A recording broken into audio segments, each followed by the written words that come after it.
Każda historia to nowe odkrycie, a rozmowa ma niezwykłą moc łączenia nas wszystkich. Jeśli te rozmowy są dla Ciebie wartościowe i chcesz być częścią tej podróży, zachęcam Cię do subskrypcji tego kanału oraz udostępniania odcinków, które mogą zainspirować także innych.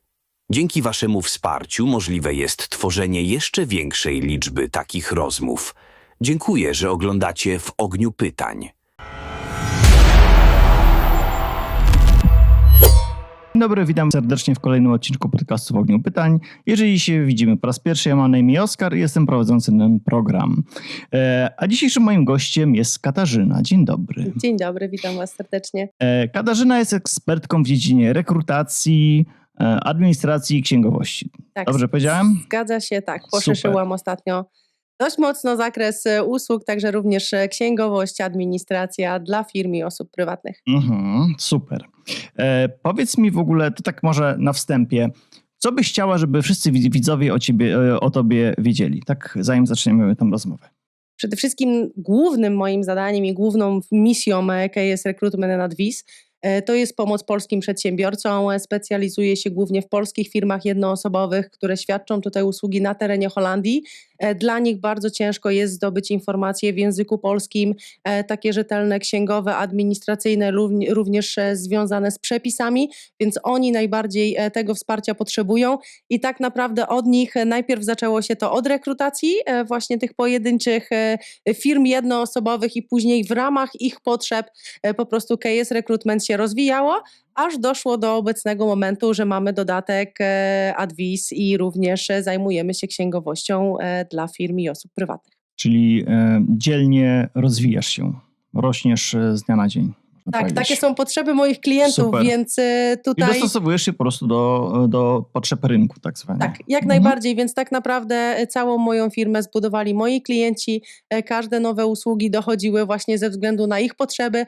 Bardzo często oni są pomysłodawcami różnych kursów, szkoleń, e-booków, bo to wychodzi właśnie z ich potrzeb, żeby jak najbardziej im pomóc, ułatwić przede wszystkim ten proces administracji, prowadzenia firmy, uprzyjemnić im tą rozłąkę z rodziną, bo bardzo często zostawiają swoje rodziny w Polsce, więc dzięki temu mogą się skupić na działalności swojej firmy, na zarabianiu pieniędzy, a takie zaplecze administracyjne i wsparcie mają tutaj u mnie, jak również takie doradztwo biznesowe, również taka motywacja, bo często też dzwonią w takich sytuacjach, że już chcieliby się poddać. To fajnie, że udało ci się zbudować taką, zgraną i wdzięczną społeczność wokół swojej firmy. Tak, to chyba jest taki trzon, żeby mieć osoby, które mimo wszystko zawsze za tobą stoją. Tak, naprawdę nie zdarza mi się mieć tutaj, że tak powiem, klientów, nie wiem, czy roszczeniowych, czy takich bardzo kontrowersyjnych. Ta współpraca naprawdę bardzo pozytywnie się układa i nawet jeżeli ja nie jestem w stanie pomóc w jakiejś dziedzinie, to też zawsze znam ekspertów, którzy w tym dokładnie się specjalizują i oni nigdy nie wychodzą u mnie bez pomocy. Także to jest, myślę, główna idea jakby mojej firmy.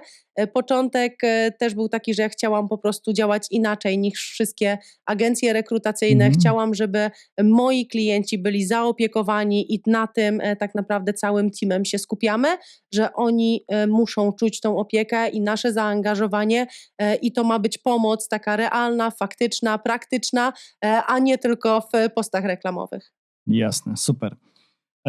Drodzy widzowie, dzisiaj porozmawiamy między innymi, bo to powiedzmy podzielimy ten odcinek na 3-4 takie człony i pierwszym będzie temat dosyć, przynajmniej jak dla mnie, ciekawy i intrygujący, bowiem porozmawiamy o fikcyjnym zatrudnieniu w Holandii, w zasadzie samozatrudnieniu fikcyjnym.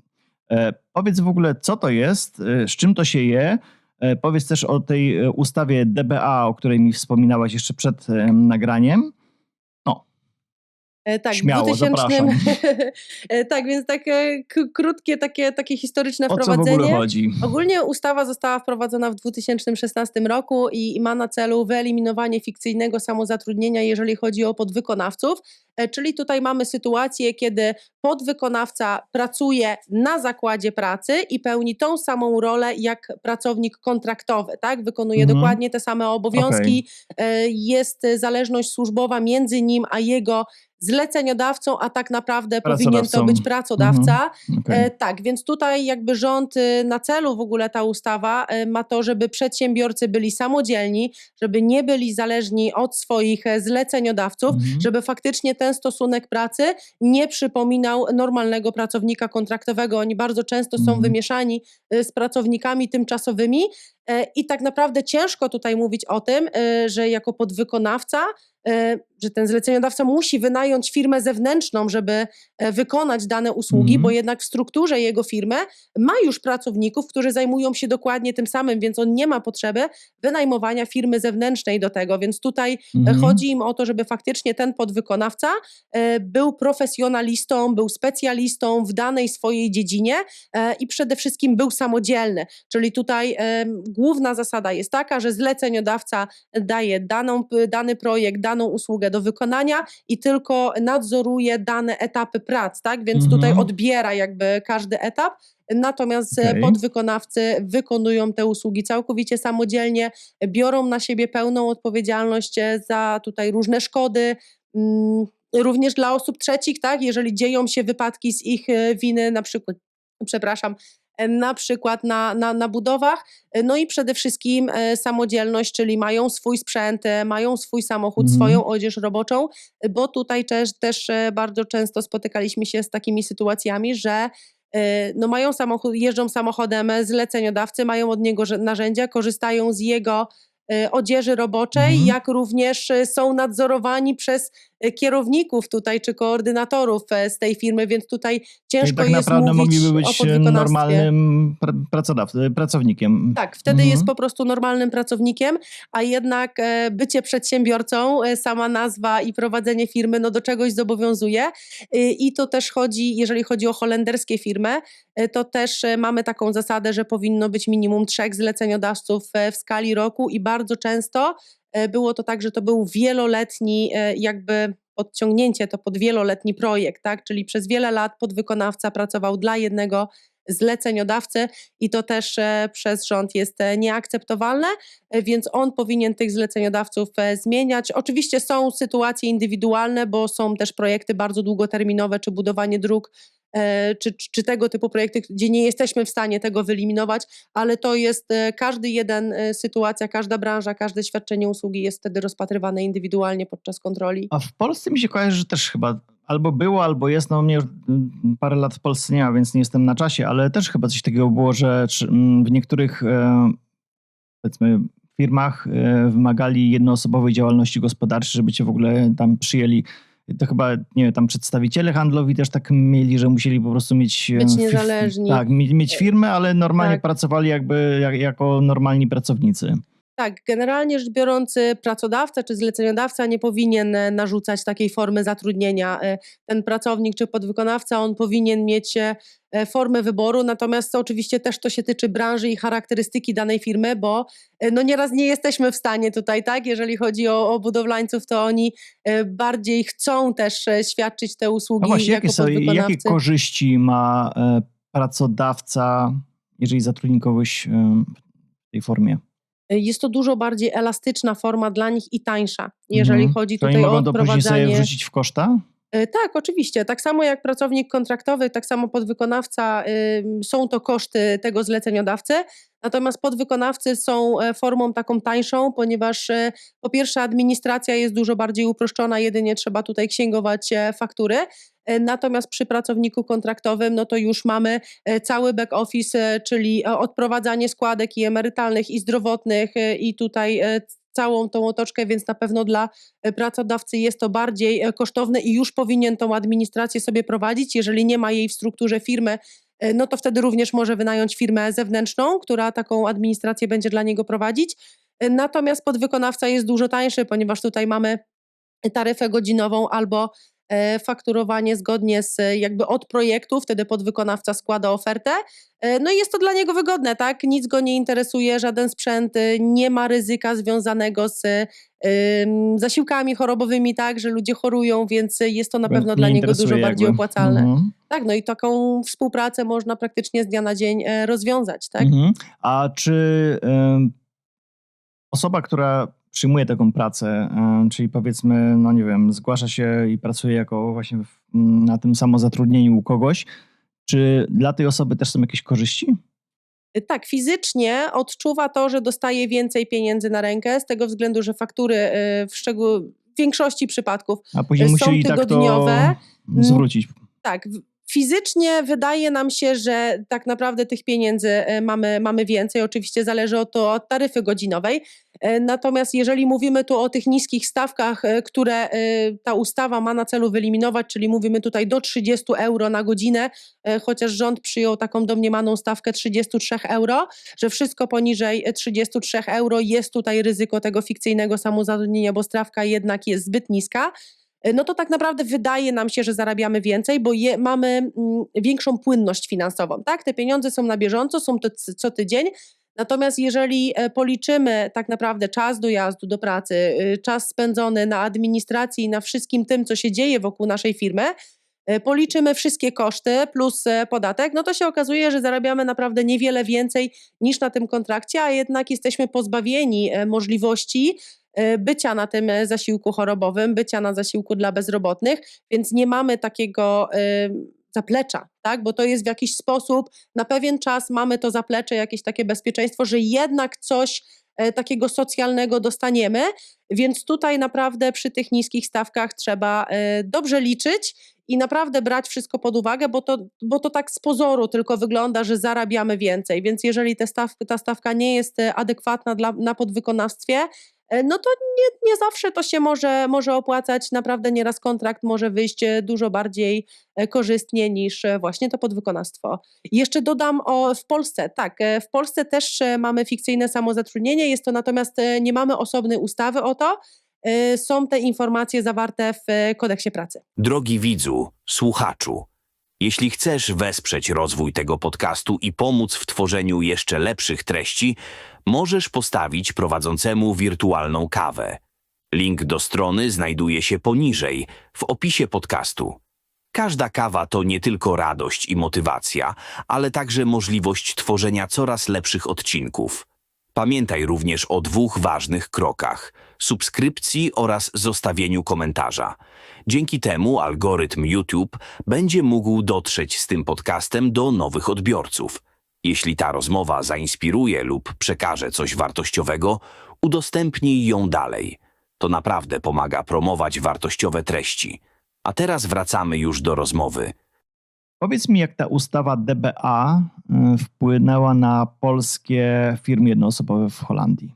No jest teraz dość spore zamieszanie, głównie jeżeli chodzi o zleceniodawców, z tego względu, że oni nie do końca są pewni, czy chcą dalej współpracować z podwykonawcami, czy chcą już przejść całkowicie na kontrakt. Jeszcze tutaj przynajmniej moi klienci, tak, którzy wcześniej zlecali rekrutację, jeszcze się zastanawiają, rozpatrują tutaj różne kwestie prawne, natomiast też niektórzy klienci po prostu zrezygnowali całkowicie współpracy z polskimi firmami z tego względu, że po prostu nie znają się na naszej dokumentacji, obawiają się, że no jednak znajomość tych polskich przepisów i tego, ponieważ polski podwykonawca jednak musi przedstawić inne dokumenty niż holenderska firma jednoosobowa i oni tutaj zaczęli się obawiać, że nie mają możliwości kontroli tego, nie wiedzą do końca, która instytucja jaki dokument powinna wystawić i nie mają tej pewności, czy faktycznie tak będzie zgodnie z prawem legalnie i czy nie będą mieli konsekwencji ze strony Belastingdienst odnośnie tego. Natomiast jak najbardziej legalnie polska firma, jak tak zwana A1, może działać na terenie Holandii i musi przedstawić odpowiednie dokumenty, czyli oprócz tych podstawowych A1, C i DG, prawie, to mamy również notyfikację, czyli uniknięcie podwójnego opodatkowania. 183 dni może A1 przebywać na terenie Holandii, bo nie chodzi tylko o dni robocze, ale fizycznie spędzone dni na terenie Holandii, więc tutaj muszą wypełniać notyfikacje i bardzo często też spotykam się, że ten VAT europejski, czyli numer NIP nie jest z przedrostkiem PL, tak? Czyli nie możemy go sprawdzić w europejskiej bazie FIS. I to są takie dwie najczęstsze rzeczy, które polskie A1 nie mają, czyli VAT UE, notyfikacja, no i też już rzadziej, ale jednak ubezpieczenie firmy. To są takie dodatki, które powinni dostarczyć do swojego zleceniodawcy. Powiedz mi, czy to prawda, że szacuje się, że około 100 000 firm w ogóle przez to zostało zamkniętych? Tak, to były takie pierwsze szacunki. Jeszcze dokładna liczba nie jest znana, więc myślę, że niedługo pojawi się taka informacja z KVK. Tak, pojawiło się to z tego względu, że albo podwykonawca nie miał wyjścia i musiał po prostu zmienić swoją formę zatrudnienia na umowę o pracę. Również to bardziej wynika tak naprawdę z sytuacji indywidualnej, bo jeżeli podwykonawca ma leasingi na auto, ma kredyty hipoteczne, które zaciągał na dochody z działalności gospodarczej, to on nie ma tego komfortu finansowego, że może sobie przejść na kontrakt, bo fizycznie rzecz biorąc nie będzie go stać na to, żeby z tej pensji po prostu opłacić swoje zobowiązania, więc on sobie na to nie może pozwolić.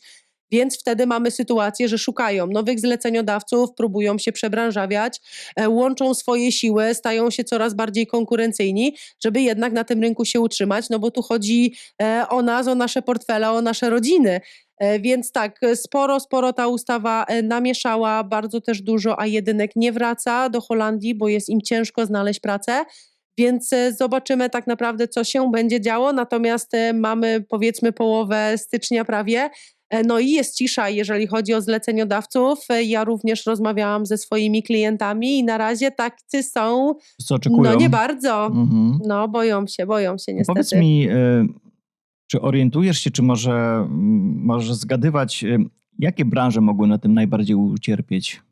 Najbardziej produkcje, magazyny, szklarnie, wszędzie tam, gdzie korzystamy jakby z samego zakładu pracy, czyli jesteśmy wtedy bardzo wcieleni w struktury firmy. Tak samo korzystamy z przerw, z kantyny, jesteśmy wymieszani właśnie z tymi pracownikami tymczasowymi i kontraktowymi, bo tak naprawdę nie mamy wtedy swobody w działaniu. Jako podwykonawca masz swoją pracę do wykonania, zrealizujesz to i tak naprawdę możesz wyjść. W momencie, kiedy jesteś wcielony w strukturę firmy, nie masz takiej możliwości, pracujesz od do i tak naprawdę jesteś zależny od całego harmonogramu pracy tej firmy, więc wszyscy, którzy pracują w środku, bardzo często też spotykam się ze spawaczami, którzy mają ten problem, różni lakiernicy, więc wszystko to, co dzieje się w zakładzie pracy, tam jest największe ryzyko, no i produkcje, magazyny, szklarnie, tam jest bardzo dużo pracowników tymczasowych, więc tam uniknięcie tej zależności jest trudne, chyba że faktycznie jest to specjalista i nikt inny takich usług nie świadczy, więc wtedy jak najbardziej. Czy są jakieś powszechne mity, nieporozumienia na temat fikcyjnego zatrudnienia?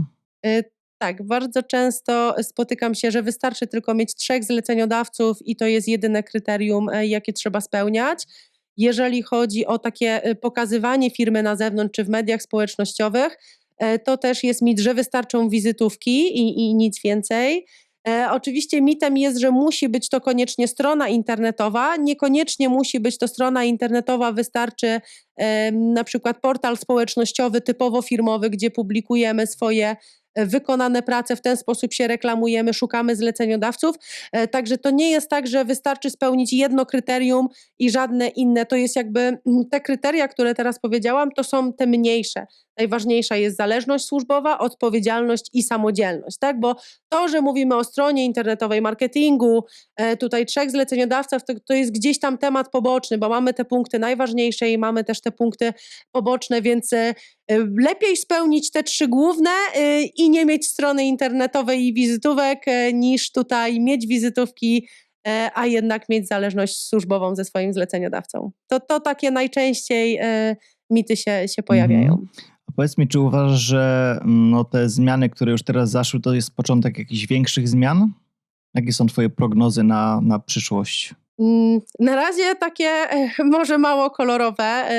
Tutaj jest no, dużo firm na pewno upadnie, ponieważ po pierwsze, jeżeli faktycznie dojdzie już do tych kontroli, no to domiar podatkowy, tak? Czyli to są ogromne kary finansowe dla tych zleceniodawców, dlatego oni tak bardzo się tego boją, więc to może doprowadzić do upadłości firmy, bo to będą jednak duże koszty. Druga rzecz, bardziej może nie tak gospodarczo, ale jednak wpływa to bardzo na psychikę podwykonawców, bo jednak jesteśmy niepewni. Mówię my, bo ja również jestem podwykonawcą, tak? Więc ja dostałam, mimo że jestem powiedzmy samodzielna i tutaj bezpośrednio mnie zasady nie dotyczą, jakby nie uderzają we mnie, ale ja dostałam rykoszetem, bo ja nie mam tych zleceń, bo to wpłynęło mocno na zleceniodawców, więc ta sytuacja na pewno psychicznie na nas wpływa. I to widać, jeżeli chodzi o maile, zgłoszenia tutaj nawet moich klientów. Ludzie naprawdę bardzo szukają pracy i są po prostu oficjalnie mówią o tym, że nasz zleceniodawca z nas zrezygnował, bo już nie chce pracować albo z A1-kami, albo w ogóle nie chce podwykonawców, no i szukają pracy. Do tego złożył nam się okres poświąteczny i okres zimowy, gdzie ogólnie po prostu w tym okresie tej pracy nie ma, więc naprawdę dużo osób jest niepewnych tego, co będzie. Powiedz mi, czy jeszcze coś na temat fikcyjnego samozatrudnienia chciałabyś dodać na koniec? Może jakąś radę dla osób dotkniętych, czy...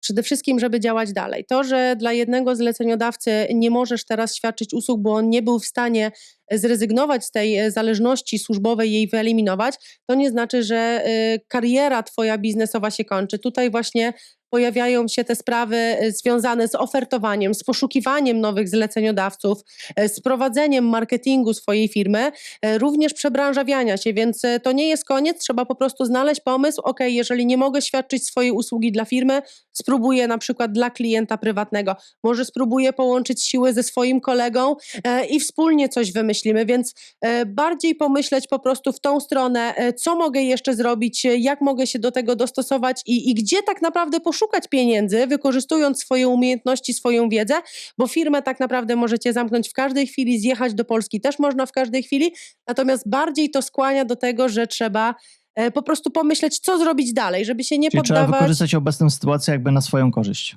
Tak, bardzo często te sytuacje działają bardzo pozytywnie, bo się okazuje, że forma pracy dla jednego zleceniodawcy była bardzo komfortowa, no bo jednak nie było tej zmian, była ta stabilizacja, nie było rewolucji.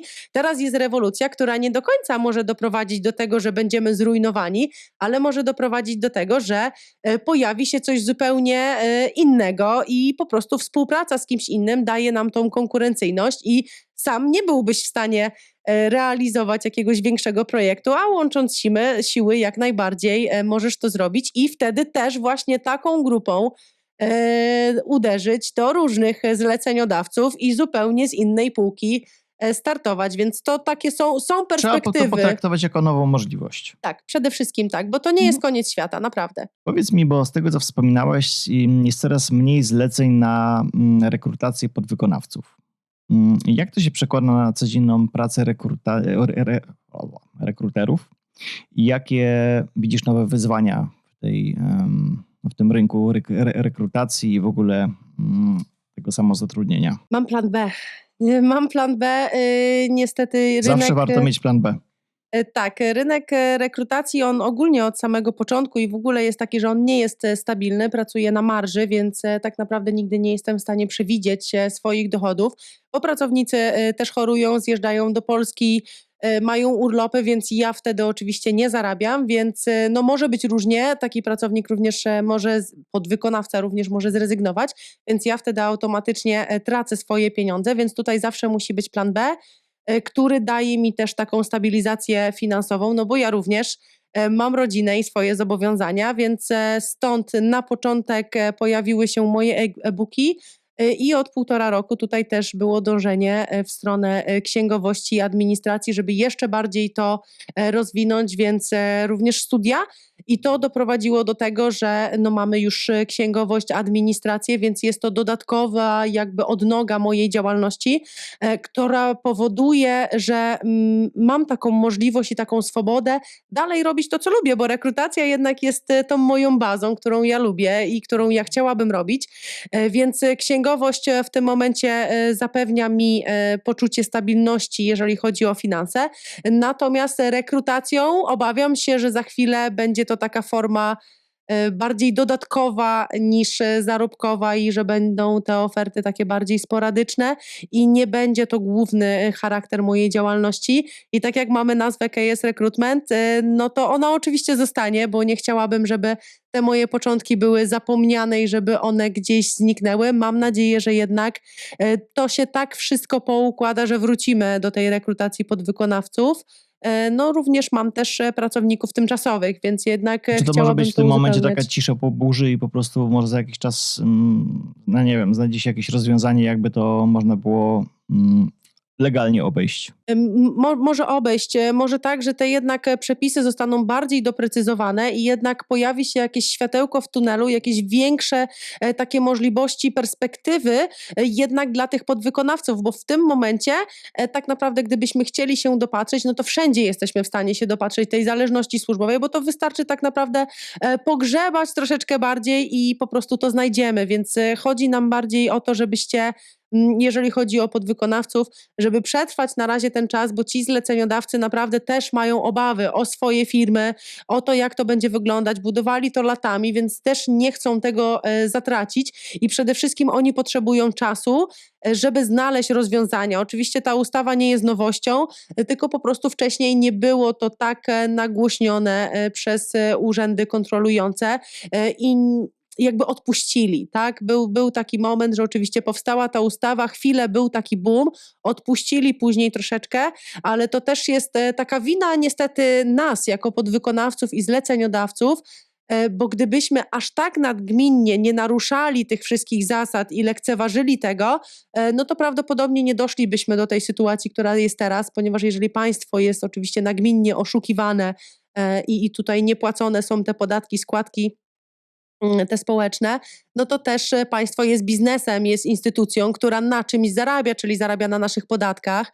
I tak samo, jeżeli mamy polskie firmy, które pracowały tutaj cały rok, a powinny tylko 183 dni, no to też nie odprowadzały tutaj podatków i te pieniądze jednak nie pozostawały w Holandii, tylko jednak jechały do Polski, tak? Bo tutaj korzystali tylko z tych pieniędzy w formie takiego życia, tak? Wynajmu mieszkania i takich powiedzmy zakupów spożywczych. Natomiast całe inwestycje z tych pieniędzy zarobionych w Holandii odbywały się w Polsce. Więc też jakby nagięcie tych zasad spowodowało to, że rząd musiał się tym zająć. Wiadomo, jak nie wiadomo o co chodzi, to chodzi o pieniądze, oczywiście. Więc to też nie do końca jest tak, że chodzi o wyeliminowanie po prostu przedsiębiorców, żeby to wszystko szło do budżetu państwa. Bardziej chodzi, żeby to jakoś uregulować, tak? Tak, żeby to uregulować, wyeliminować te nadużycia, gdzie państwo faktycznie nie zarabia, jest w pewien sposób oszukiwane, ale również mobilizować tych przedsiębiorców, żeby oni faktycznie tymi przedsiębiorcami byli, żeby to nie było tylko takie, że każdy może iść otworzyć sobie firmę i mówić, że ja teraz jestem przedsiębiorcą, ale faktycznie zachowuj się jak ten przedsiębiorca, tak? Czyli ofertuj, miej zleceniodawców, tak? Rozwijaj się po prostu, niech ta gospodarka idzie, bo wspólnie każdy jeden podwykonawca, no pracujemy wspólnie na naszą gospodarkę i na to, co mamy, więc oczywiście firmy są mniejsze, firmy są większe, ale jeżeli jesteś firmą, no to jednak obowiązują cię pewne standardy i to też ma doprowadzić do tego, że firma jest firmą, a nie pseudofirmą, tylko z nazwy, tak? Powiedz mi, czy możesz podać przykłady, jak zmieniają się stawki? Różnie. Stawki przede wszystkim, jeżeli chodzi o Też samą ustawę. względem Też. płacy minimalnej też to mnie interesuje. Jeżeli chodzi o stawki, tak jak w przypadku kontraktów i pracowników tymczasowych mamy CAO, więc tutaj jasno te stawki są określone, ten minimalny próg, natomiast nadal jeżeli chodzi o podwykonawstwo, nie ma tutaj minimalnego progu, tak? Jeżeli mamy tą domniemaną stawkę przyjętą 33 euro, to nie znaczy, że to jest minimalna stawka, jaką podwykonawca będzie otrzymywał. On nadal może pracować za 25 euro, za Czyli to jest 28. jakby rekomendowana stawka ta 33? Tak, to jest taka, rząd musiał sobie wyznaczyć jakieś po prostu widełki, odkąd zacząć to sprawdzać, ponieważ te stawki w granicach 25-26 euro są właśnie w branżach, jeżeli chodzi o logistykę, jeżeli chodzi o sektor agralny, więc tutaj najczęściej to się spotyka, że tam te stawki są niskie, ale natomiast sektor sprzątający również oscyluje w granicach tych stawek i jest to jakby adekwatne do branży. Oczywiście bardzo specjalistyczne usługi sprzątające są wyżej opłacane, natomiast jeżeli mamy tutaj sprzątanie czy domów prywatnych, czy kantyn, czy biur, no to też te stawki są właśnie w tych okolicach, więc to wychodzi z samej charakterystyki branży.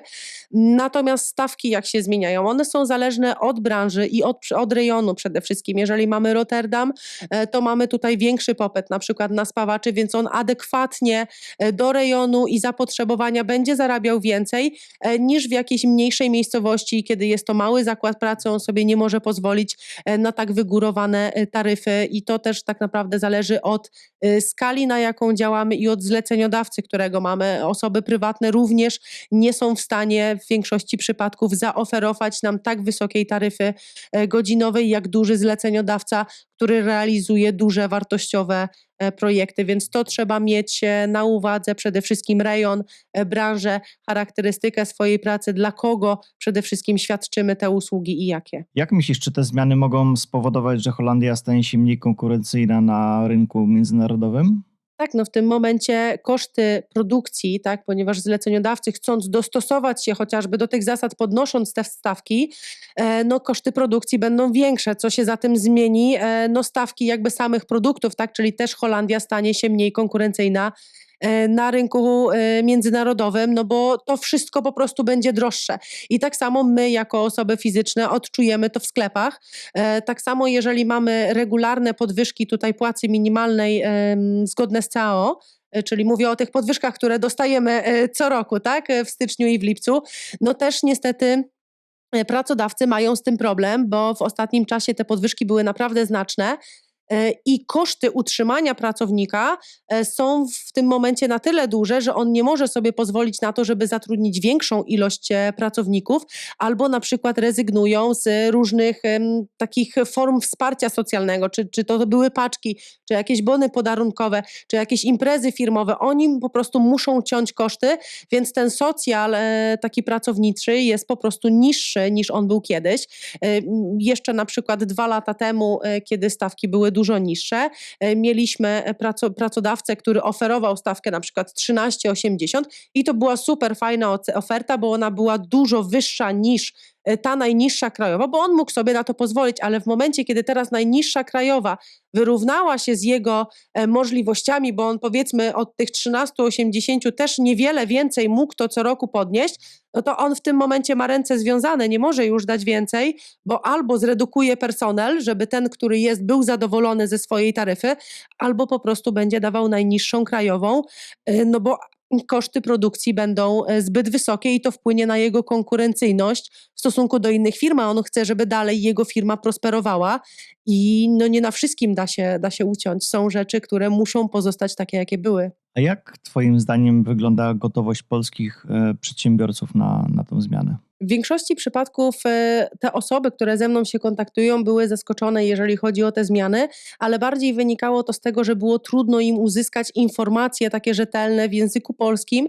żeby ktoś im to, że tak powiem, przetłumaczył i wytłumaczył w taki bardzo prosty, jasny, klarowny sposób, bo nie dla wszystkich to było jasne, nie dla wszystkich to było zrozumiałe i dlatego stąd też pojawiły się u mnie konsultacje biznesowe, stąd też ruszył TikTok, żeby właśnie w tych rolkach opowiedzieć, jak ta ustawa ma właśnie wpływać na polskie firmy, jak się do niej dostosować. Przede wszystkim na początku była taka, mogłabym powiedzieć, panika i bardzo dużo postów w internecie się pojawiało, czy w ogóle nadal praca w Holandii, świadczenie usług na polskiej działalności, czy dalej jest możliwe? Oczywiście tak jest możliwe, ale pierwsze takie, kiedy coś tam zaczęło się pojawiać w internecie na tych polskich grupach, docierały do nich jakieś informacje, nie do końca oni byli świadomi tego, co się dzieje i pojawiała się panika, całkowicie niepotrzebna, więc trzeba było to zdementować, wyjaśnić. Myślę, że na tą obecną chwilę ta świadomość jest dużo większa, choć nadal pozostaje ta niepewność, co będzie dalej, jak to będzie wyglądało, czy faktycznie te A1 przetrwają na holenderskim rynku i zaczynają tutaj ludzie się zastanawiać nad tym, przeliczać, czy to zaczyna Czy to się w ogóle opłacać, opłaca? tak, czy warto ryzykować, dalej jechać do tej Holandii, czy może lepiej poszukać czegoś stałego w Polsce i mieć tą pewność. No przede wszystkim też być bliżej z rodziną, więc to naprawdę każdą taką sytuację ja przynajmniej rozpatruję bardzo indywidualnie, bo jednak nasza sytuacja prywatna ma ogromne znaczenie na to, jak prosperuje nasza firma. Kiedy u nas w domu dzieje się źle, wtedy firma to jest pierwszy sygnał, że tam też zaczyna dziać się źle i tak naprawdę no cała ta atmosfera odbija się i na związkach i jakby na całej rodzinie, no bo bardzo często kobiety w Polsce opiekują się dziećmi, a małżonek tutaj pracuje i to jest naprawdę takie bardzo niepewne, więc staram się też tutaj te osoby uspokajać i przede wszystkim dawać rozwiązania, możliwości, alternatywy, pokazywać różne drogi, którymi tak naprawdę mogą pójść, bo to nie jest tylko takie wyjście, żeby uciec i koniec, tak? Zobaczyć Nie ma inne możliwości. perspektywy. Tak, dokładnie, więc tutaj działając jako polski podwykonawca w takiej panice, oni byli przestraszeni, co z tym po prostu zrobić i co dalej, bo my jesteśmy w kropce. Tak naprawdę wtedy nasza psychika tak działa, że się wyłączamy i wydaje nam się, że już nic się nie da zrobić, więc staram się tutaj nakierować, jakie są opcje, jakie są możliwości, próbując dostosować to również do sytuacji indywidualnej, takiej rodzinnej i wybrać oczywiście tą najkorzystniejszą, najbardziej optymalną, taką, która jednak dalej będzie dawała płynność finansową i taki spokój wewnętrzny, bo to myślę, że na tym też warto się skupić, żeby jednak tych podwykonawców nieco uspokoić, bo nadal te nastroje są naprawdę dość mocno napięte. No, zwłaszcza, że wiesz, ludzie, nie wiem, czy kojarzysz po angielsku, jest taki termin FOMO, że ludzie podążają za takimi newsami, które są takie, może nie, że fake newsy, ale takie Nie do końca. zły ton niosą ze sobą. Wiesz, jak coś się psuje, jak coś się rozpada, jak coś zamykają, jak jest jakiś wirus na świecie, Tak, to czy wszyscy coś. łapią Tak, to i ta lecą. wiadomość od razu bardzo szybko się roznosi, ale też ostatnio czytałem, że wiesz, jakiś Onet, czy Wirtualna Polska, czy inne takie portale, specjalnie oni układają w ten sposób nagłówki, żeby właśnie, Były chwytliwe to się po i- angielsku nazywa negative bias, czyli że ty podświadomie wychwytujesz takie nagłówki, w których, wiesz, twoja podświadomość zaczyna się Coś, co może bać. ci zagrażać. Tak, dokładnie, żeby, wiesz, jesteś ciekawa, co to jest za chwytliwy tytuł, żeby musisz sprawdzić, żeby, wiesz, poczuć się Uspokoić bezpiecznie. się, nie? Bo Tak. gdzieś tam zostaje to w głowie i Mhm. zaczyna się o tym myśleć. No, przede wszystkim najważniejszą rzeczą jest weryfikacja informacji, czyli jeżeli widzimy coś na postach, różnych grupach, portalach społecznościowych, to przede wszystkim sprawdzajmy informacje o tym, kto dostarcza te informacje. Jeżeli nie jesteście pewni, nie są one kompletne, zawsze warto sprawdzać to na stronach rządowych. Mamy tutaj KVK, mamy Belastingdienst. Naprawdę tych instytucji jest mnóstwo, więc to jest przede wszystkim wiarygodne źródło informacji. Więc jeżeli będziemy powielać tutaj informacje, bo kolega mi powiedział, on też usłyszał od swojego kolegi, więc ta informacja jest tyle razy modyfikowana, że nagle ta osoba, która faktycznie ją przekazuje, ma święte przekonanie o tym, że ona faktycznie jest prawidłowa, bo po prostu na przykład ileś razy ją powtarzała, więc na pewno trzeba weryfikować, skąd te informacje pochodzą, sprawdzać je na różnych źródłach, sprawdzać, kto je udostępnia, czy to jest faktycznie jakaś firma rzetelna, która się tym zajmuje, czy to jest po prostu jakaś osoba fizyczna, która gdzieś coś usłyszała, nie do końca zweryfikowała i to się później powtarza, więc to buduje gdzieś tam panikę, niepewność, więc tu trzeba to zawsze zweryfikować, żebyśmy nie myśleli cały czas o tym takim zagrożeniu, które nad nas jest, więc jeżeli zweryfikujemy te informacje, automatycznie zaczynamy tutaj wydychać powietrze i żyć. Tak właśnie później powstają mity jakieś. Tak. Później te informacje się gdzieś tam powielają, one są modyfikowane, coś jak głuchy telefon, prawda? Więc tu musimy mieć to na uwadze, że takie rzeczy, które wpływają faktycznie na nasze firmy, na nasze życie, trzeba zawsze weryfikować, żeby tu nie było żadnych wątpliwości. Wtedy na pewno będziecie spokojni, będziecie mieć pewność, że tak faktycznie jest i krok po kroku, co trzeba zrobić, bo nie wierzmy we wszystko, co widzimy na social mediach z takich niewiarygodnych źródeł. Powiedz mi, jakie są twoje rady dla przedsiębiorców w kwestii zarządzania finansami? Na co powinni zwracać uwagę, czego się wystrzegać? No właśnie, żeby tą płynność finansową utrzymać. Regularnie odkładać pieniądze, jeżeli mówimy tutaj o podatku kwartalnym VAT-BTW i oczywiście odkładać na podatek dochodowy. To są dwie żelazne A czy rzeczy. zdarza się, że niektórzy przedsiębiorcy o tym nie wiedzą i po tych 3 miesiącach jest taki surprise? Tak, spotykam się z sytuacjami jak nasi drogowcy zimą, że faktycznie spadł śnieg i nagle trzeba zapłacić BTW na kwartał albo jest podatek dochodowy. Więc jeżeli chodzi o te kwestie, takie moje najprostsze rozwiązanie jest po prostu dodatkowy rachunek bankowy, może być firmowy, może być prywatny. Z każdej jednej faktury odkładamy sobie wartość VAT i odkładamy część tutaj na przykład, czy tam 1/3, czy 1/4 odkładamy na podatek dochodowy. Również taką bardzo dobrą mobilizacją jest zaliczkowanie do Urzędu Skarbowego. Wtedy nie ma wyjścia. Jest inkaso z konta firmowego i tu absolutnie nie ma dyskusji i wtedy jesteście naprawdę zabezpieczeni, że te pieniądze będą. Jeżeli będzie nawet jakaś dopłata, to ona nie będzie duża, nie będzie to 10 000 i wszyscy są zaskoczeni, że we wrześniu, w październiku trzeba ją zapłacić i wtedy zaczyna się zapętlanie. Bo okej, to ja ją rozłożę na raty, rozłożę ją sobie na 12 miesięcy, ale nadal nie mam odłożone na kolejny rok. I tak naprawdę cały czas później z tym podatkiem jesteśmy do tyłu, spłacamy go ratalnie. Do tego jest też weryfikacja. Ja proponuję to robić raz na 2-3 miesiące swojego wyciągu bankowego z konta prywatnego. O dziwo, z konta prywatnego mamy mnóstwo subskrypcji, których nie używamy, o których zapominamy. Spotify, Netflix i tak dalej. Tak, Amazon i tak dalej. I mnóstwo pieniędzy naprawdę na to idzie, więc warto co jakiś czas przejrzeć swój wyciąg bankowy i sprawdzić, gdzie po prostu te pieniądze się wydają, bo w takim codziennym życiu nie mamy czasu na to. Okej, coś kliknąłem, coś mi się włączyło, później o tym zapominamy i nie zwracamy na to uwagi. Czy są jakieś narzędzia, które możesz polecić, żeby bardziej kontrolować te finanse?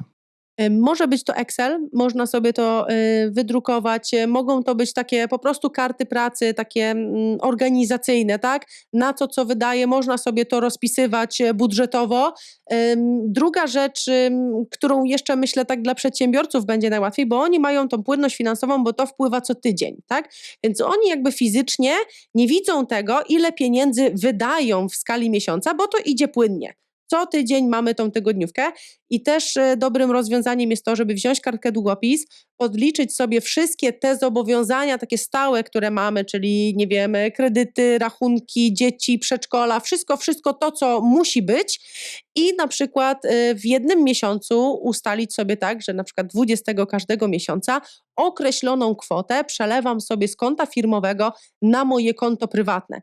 Tyle potrzebuję na swoje życie, czyli nie wiem, mam 3000 euro, załóżmy na rachunki, średnio tygodniowo wydaje moja rodzina tyle i tyle na jedzenie, więc tyle muszę mieć.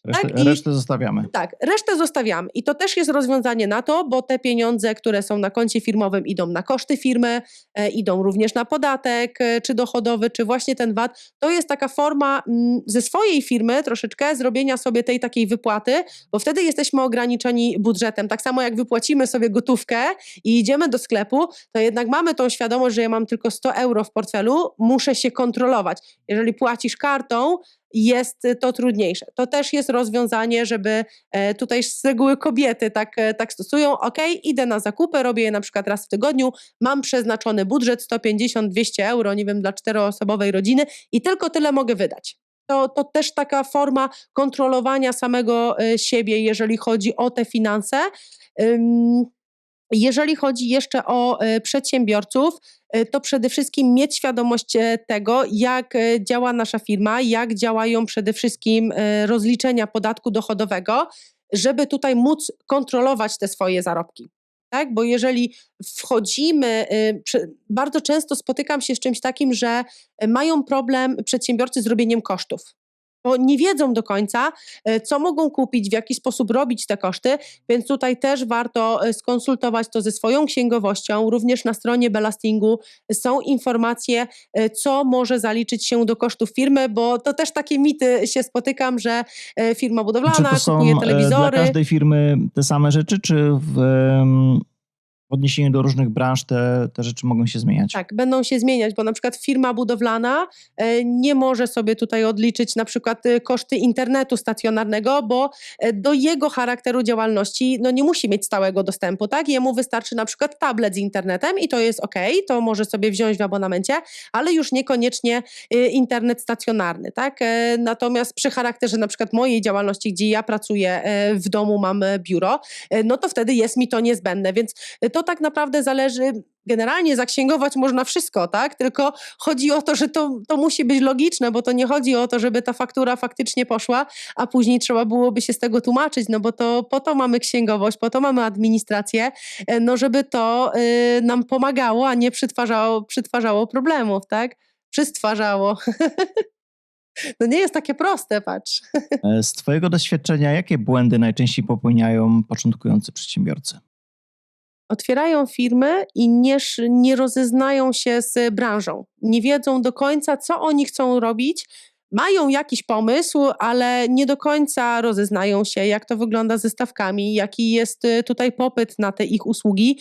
Wchodzą w to całkowicie nieprzygotowani, czyli nie mają dokładnie też pomysłu na to, jakie dokładnie on będzie świadczył usługi. Bo tak chwytają różnych rzeczy, trochę skoczy tu, trochę skoczy tam, a może jednak to i tak nie do końca są ukierunkowani. Więc jeżeli działamy w bardzo różnych kierunkach i one są strasznie rozbieżne od siebie, no to wtedy nic z tego nie ma i jest taki Powiedzmy, chaos. brak jakiegoś planu takiego dalekosiężnego?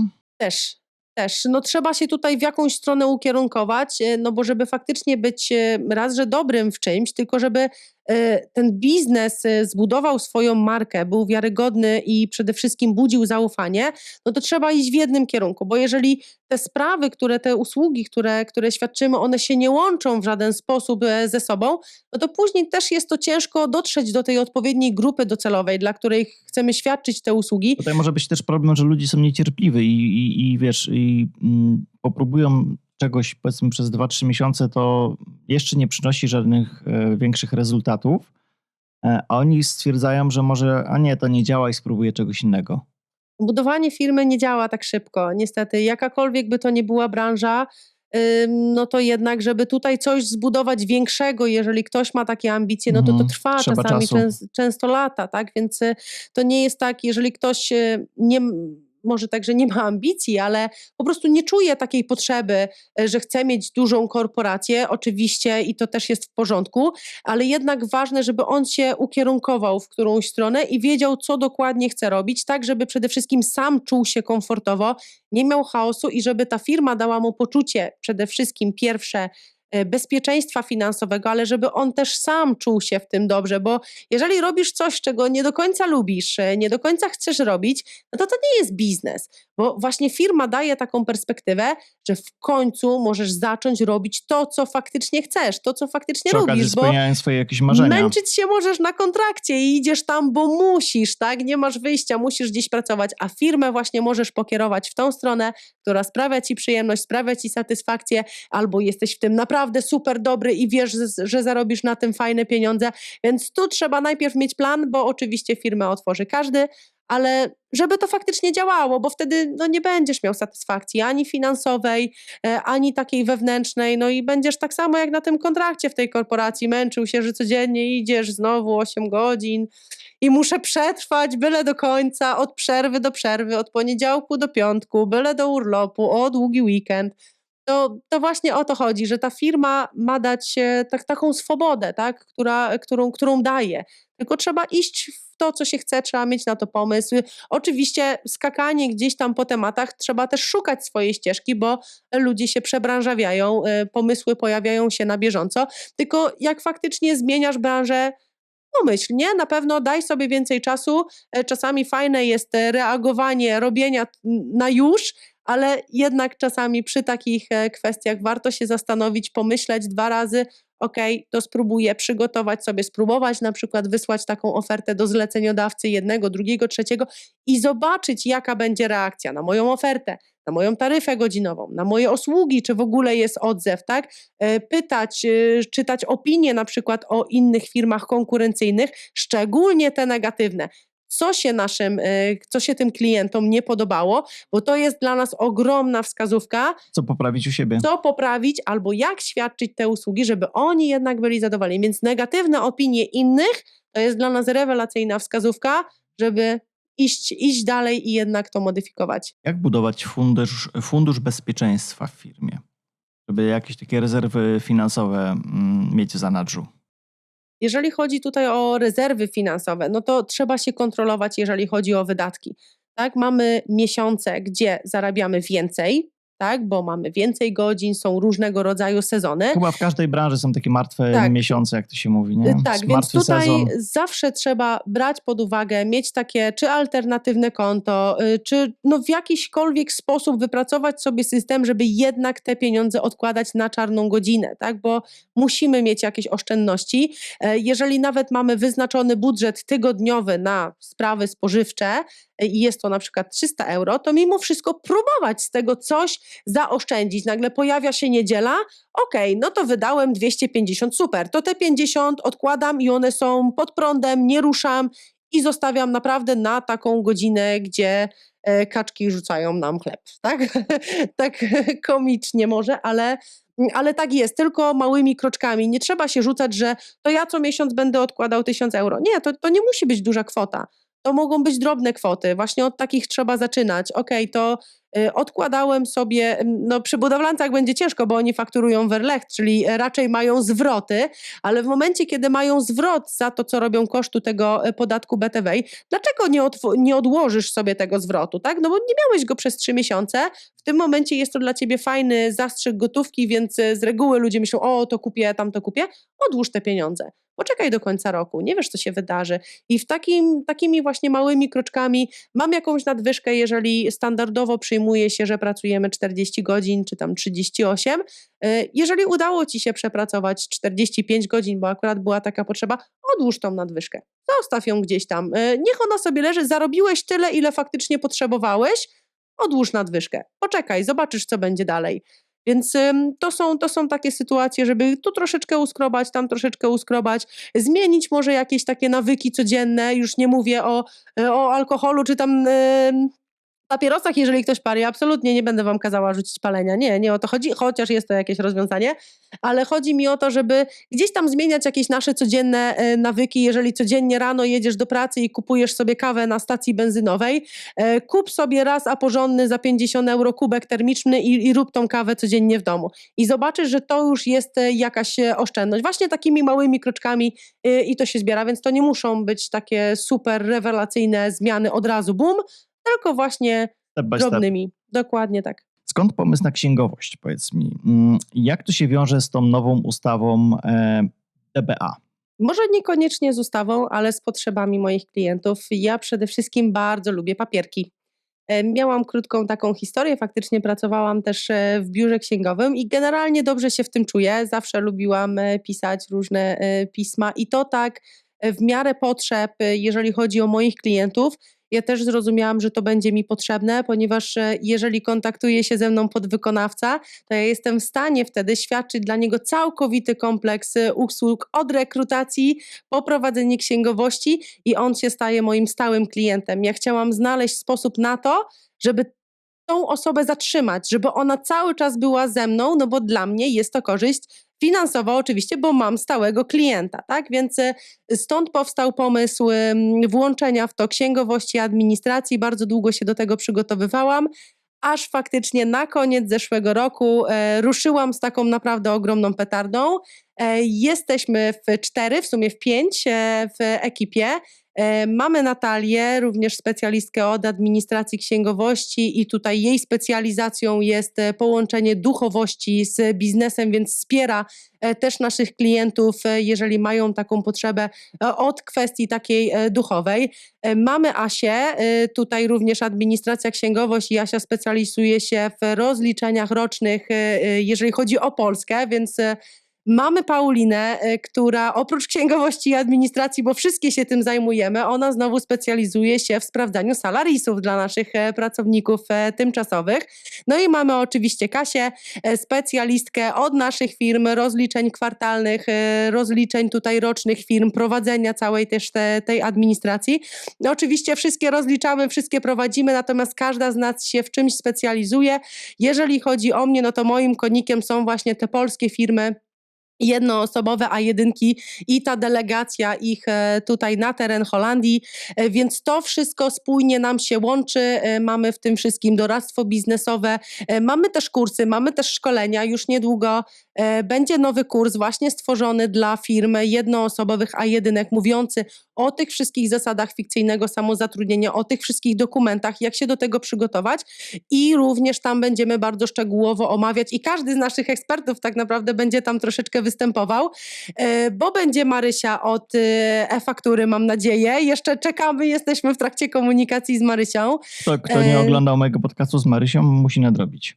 Tak, musi nadrobić koniecznie, ponieważ jest to rewelacyjna opcja ułatwiająca życie, jeżeli chodzi i o firmy holenderskie, i o firmy polskie, więc to im ułatwia życie. Będzie oczywiście Natalia. Podlinkuję, tu będzie podlinkowany podcast z Marysią. Tak, dobrze, można podlinkować.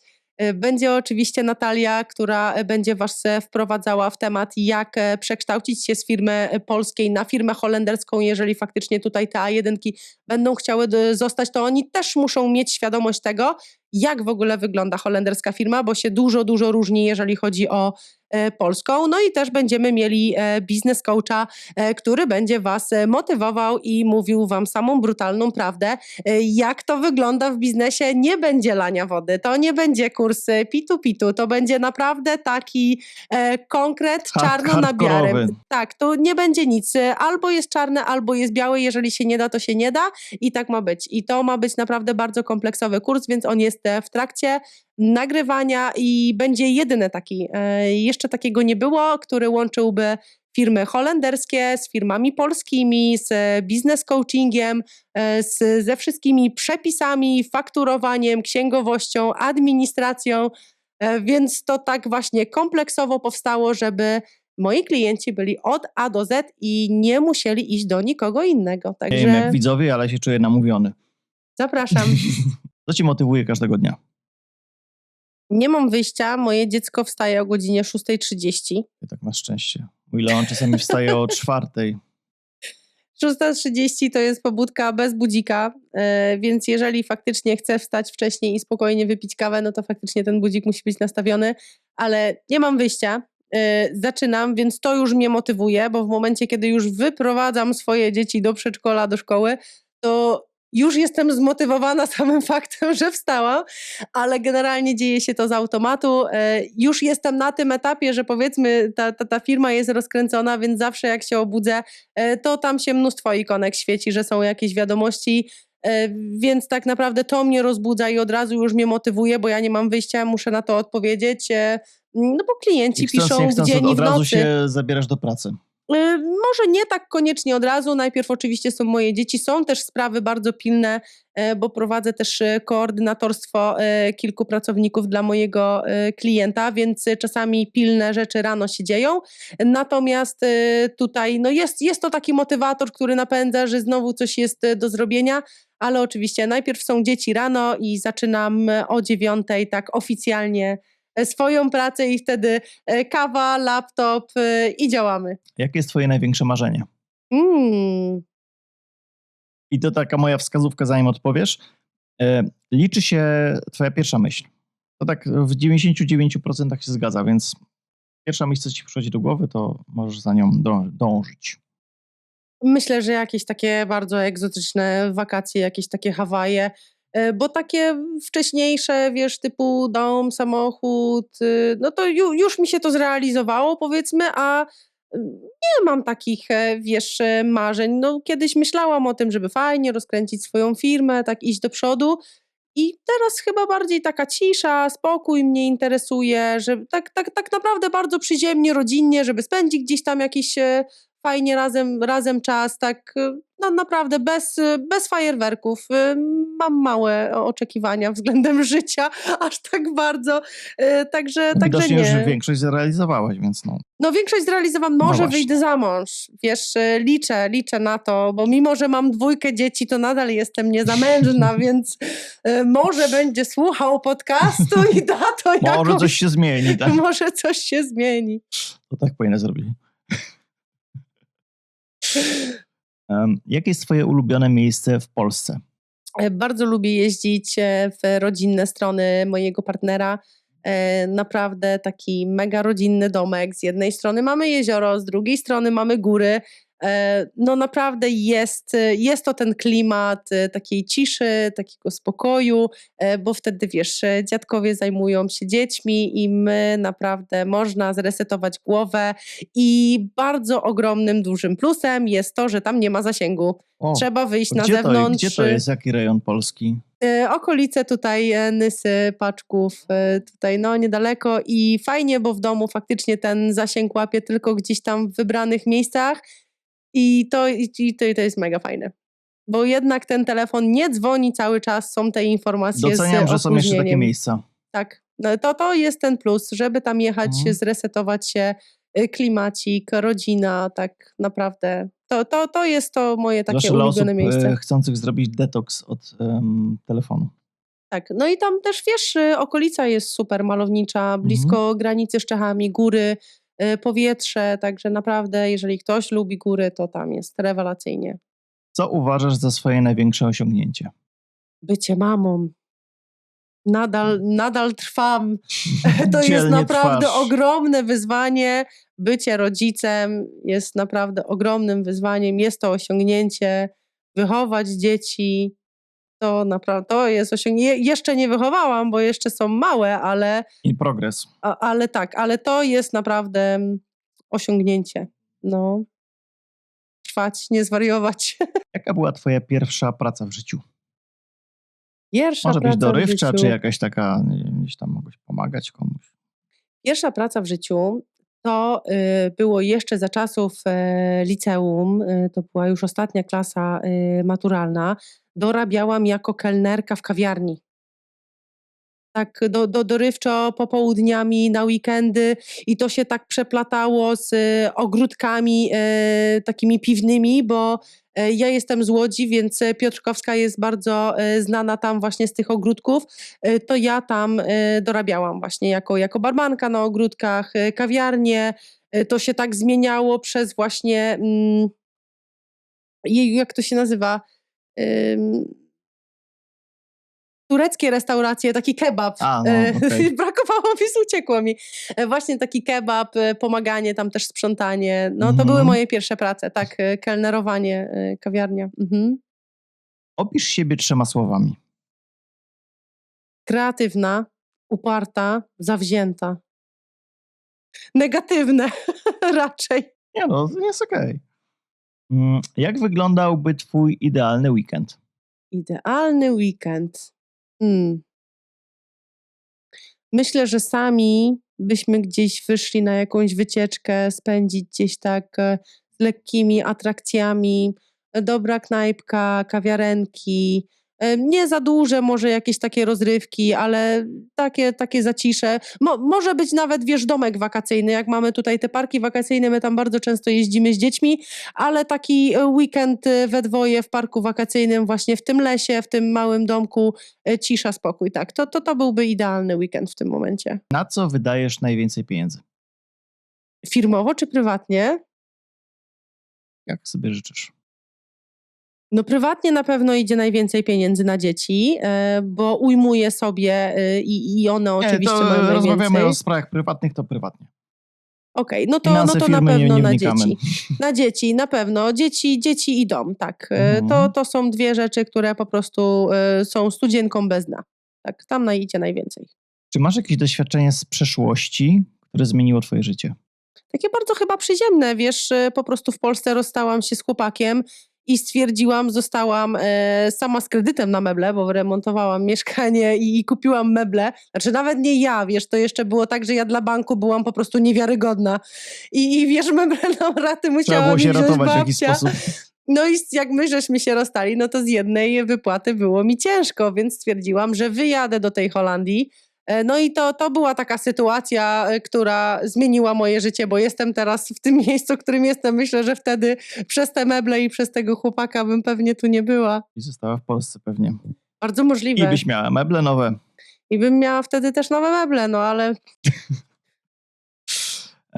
Co jest twoją największą słabością?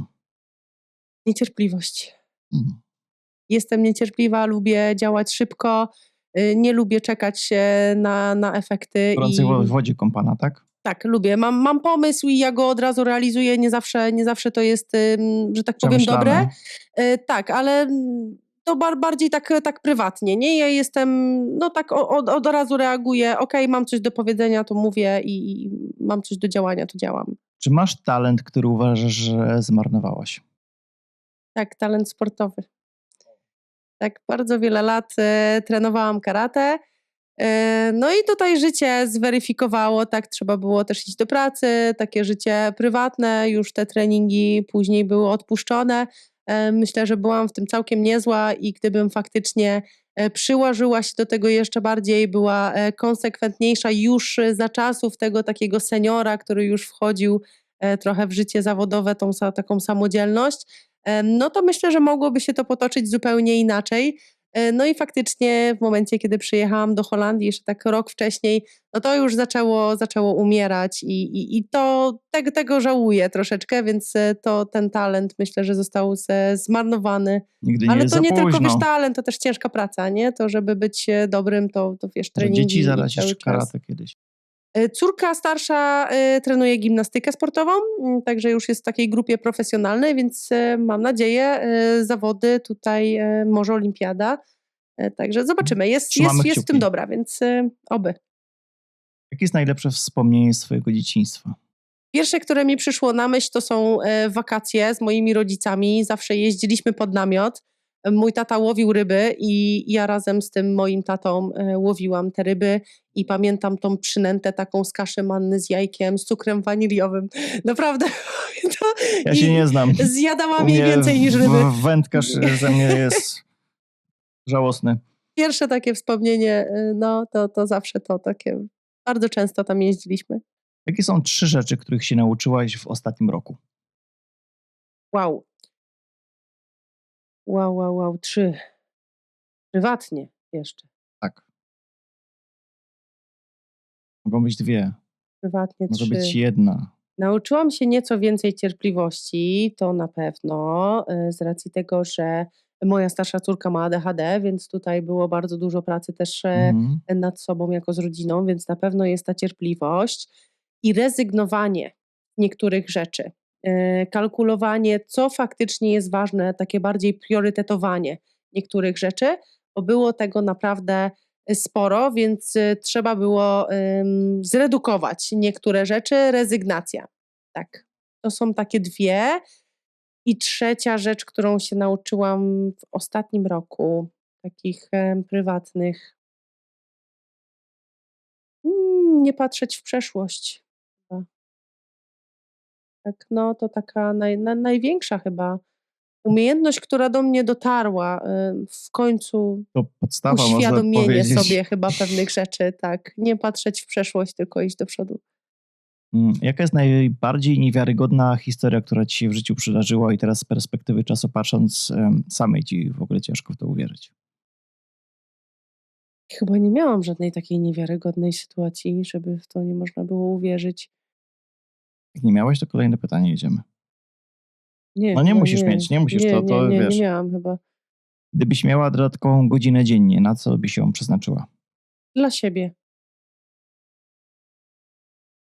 Czas tylko i wyłącznie dla mnie, mimo że mam taki czas wygospodarowany, ale godzina dla mnie, czemu nie? A kim chciałaś zostać, jak byłaś dzieckiem? A, dobre pytanie.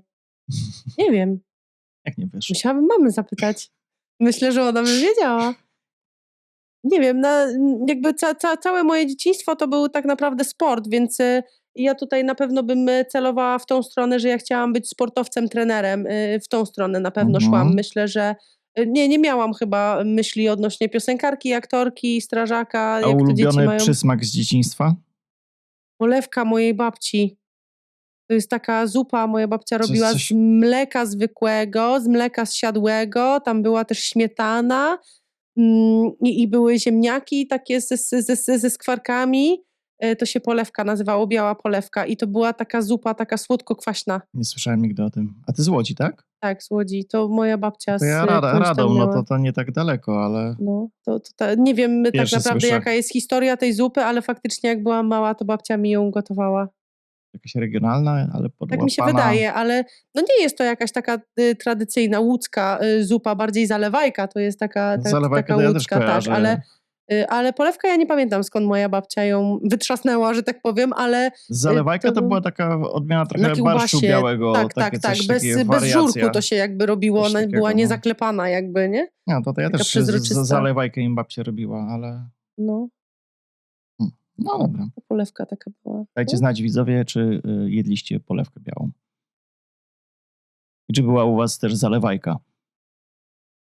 No, mogli nie mieć, powiem No ci, bo właśnie. mój Bo to partner chyba był nie- zaskoczony, jak nie- dostał no. zalewajkę, nie wiedział o co chodzi. Dobra, chyba przedostatnie pytanie. Czego najbardziej nie lubisz w Holandii? Deszczu, wiatru, pogody. Tego najbardziej nie lubię. Jest za dużo deszczu, za mokro. Że dzisiaj było ładnie. Dzisiaj było ładnie, tak, ale ciągle wieje, ciągle pada i tego jest dla mnie za dużo. Wolę więcej słoneczka, a jeżeli już mamy zimę, to naprawdę wolałabym duży, duży mróz, chociaż trochę śniegu. Chociaż trochę śniegu, nie tylko ten deszcz. Ostatnie pytanie. Mhm. Co ludzie najczęściej źle interpretują w twoim zachowaniu, sposobie bycia? Ojej, kurczę, trzeba byłoby ich zapytać. Ale wiem, może naprawdę- jakieś słuchy cię kiedyś doszły, że mi na przykład zarzucają, że ty się, nie wiem, popatrzyłeś na niego. Ja mówię, jak się popatrzyłem? Ja mam taką minę. Albo że masz taką minę, jakbyś zły był. Nie, raczej z takim negatywnym chyba się nie spotkałam. Raczej bardziej mówią, że ja jestem wygadana, wyszczekana czasami. Tak, szybko reaguję i raczej taka bardziej kontaktowa, ale tak negatywnie, żeby przede wszystkim jako osoby obce o mnie mówiły, to nie. Raczej tak, jeżeli chodzi o najbliższą rodzinę, no to raczej, że jestem pyskata i co mam do powiedzenia, to powiem, jak mi coś leży na żołądku. To chyba raczej to, ale tak nie spotykam się. Nawet, wiesz, ostatnio bardzo dużo idzie tego w mediach społecznościowych, jeżeli chodzi o rolki. Naprawdę z takim odbiorem nie spotykam się negatywnym, więc chyba całkiem nieźle No dobrze, o mnie dobrze, myślą. dobrze. No, myślę, że nie jestem taka straszna. Fajne powiedzenie usłyszałem, że hejt to jest taki wad od sukcesu.